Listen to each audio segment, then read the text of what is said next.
Jaguar has said that the E-Pace is the most playful car yet to come out of the brand in its 80-year history. So much so that the new premium compact SUV has been nicknamed the Cub internally. Now, as a mom to two cubs myself, I know that the key to unlocking great things in children is through play. So let's see if the mother brand has managed to unlock this rather un-Jaguar-like quality in its new baby.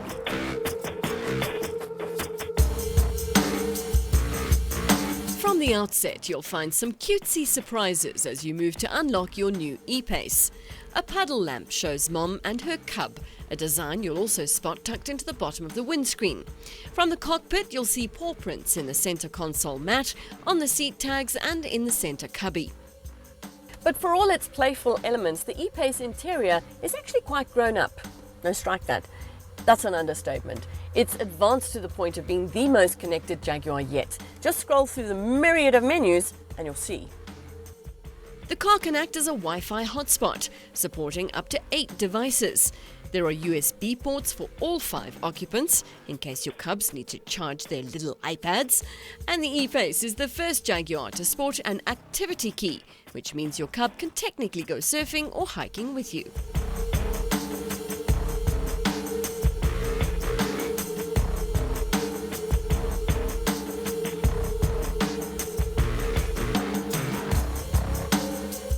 This 12.3-inch digital display is standard, as is your interface with Jaguar's InTouch Pro infotainment system.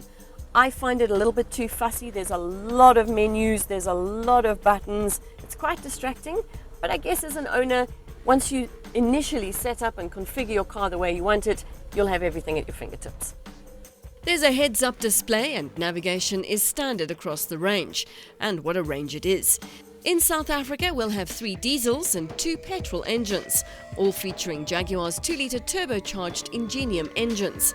Each of those comes in a variety of different spec levels, with the range starting at just under 600,000 Rand and heading right up to almost 900,000 Rand. Of course, the car we're driving is near the top end of the range. This car is just over 800,000 Rand. It's the D240, which in line with Jaguar's new naming conventions means it's the diesel, putting out 240 horsepower. That equates to 177 kilowatts, and I can tell you it's no slouch. Fine in everyday driving, but when driven hard, I found it a little bit disappointing dynamically. The steering for me was a little bit unresponsive. I'd like a bit more feedback, and the brakes were soft, but maybe that's just a case of the car needing to be run in. It delivers its 500 Newton meters through a 9-speed auto gearbox, which is the only option across the range, and when driven normally is great. Give it a bit of stick though and you will find it a little bit laggy. The E-Pace is packed with driver assistance systems, from blind spot assist to lane assist, adaptive cruise control to standard front and rear park assist. Safety's well taken care of too, with 7 airbags, including one for pedestrians, and standard LED lighting across the range. Every car offered in South Africa will be all-wheel drive. Considering all the standard tech and spec that you get on the E-Pace, I'm quite happy with the pricing. Yes, when you get to the top of the range, it does start looking like you'd be better off maybe going for an entry-level F-Pace. But for me, this car is just so much better looking. The proportions work better. That might be explained by Jaguar's notes that the E-Pace is far more inspired by the F-Type aesthetically than the big brother SUV, the F-Pace. And you can see it in the lights, in the haunches. It just works better. For me, this is just such a pretty car. Interestingly though, although it's the baby of the family, the E-Pace actually weighs more in some models than the F-Pace, and that's down to the use of steel rather than aluminium. E-Pace shares its platform with the Range Rover Evoque and the Disco Sport, and for me it sits nicely in between the two. It has all the style of the Evoque, but it also adds practicality.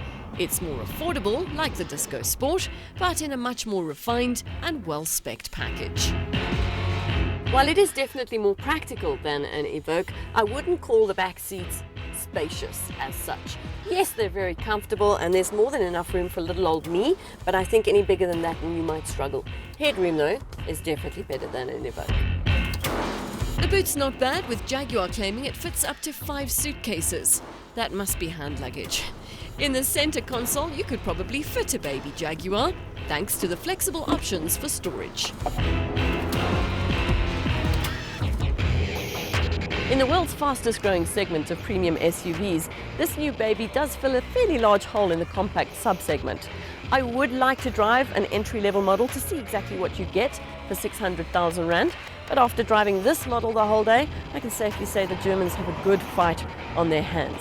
It may only be a cub, and I'd probably agree that the designers and engineers seem to have had fun making it, but it's clear with the E-Pace, the Jaguar is not playing around.